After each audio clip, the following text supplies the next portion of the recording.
How to capture a Forefoot Valgus and Varus into a foam box cast.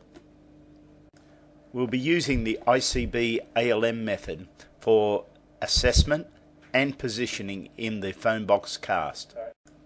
In the supine position, use the line to check forefoot valgus and forefoot varus.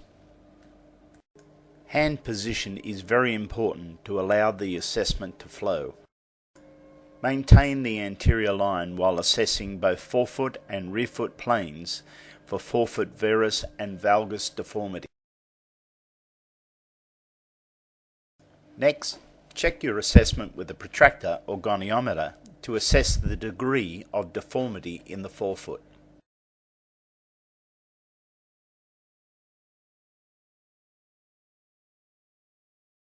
The correction should be half the measured amount. Refer to the Orthotic Revolution book, page 132, for a more detailed formula.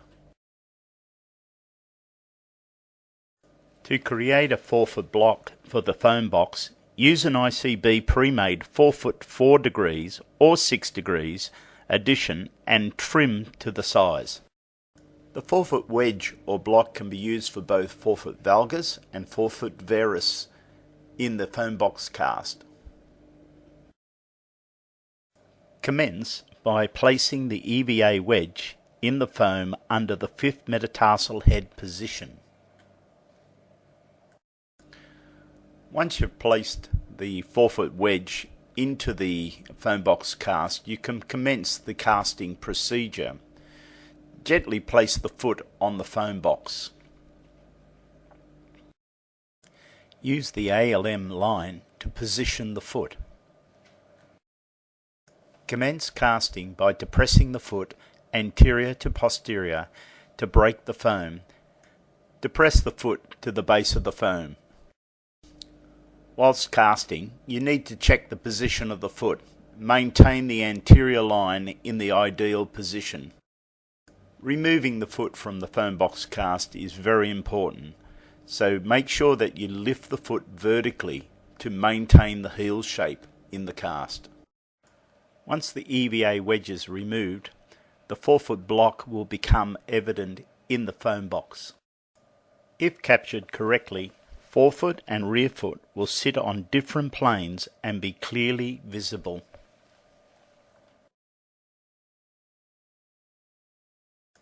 The poured cast will now capture the forefoot deformity in the plaster. In this cast, the forefoot wedge or block has filled the gap between the forefoot and rear foot planes. The laboratory technician can now remove the forefoot block to reveal the foot shape and the gap that will need to be filled with the orthotic device.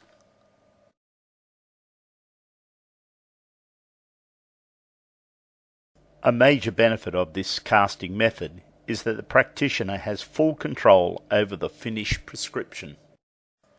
The lateral forefoot will appear thicker as it takes up the forefoot valgus in the device. Creating a forefoot varus in the foam box is similar to the valgus procedure. For forefoot varus, place the block under the 1st metatarsal phalangeal joint. Commence the casting procedure.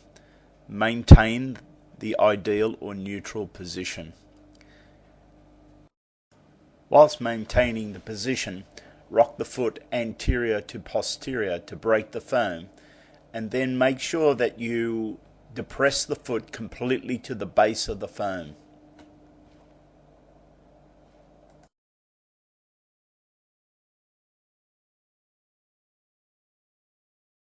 Continue to maintain the alignment whilst lifting the foot vertically from the foam box.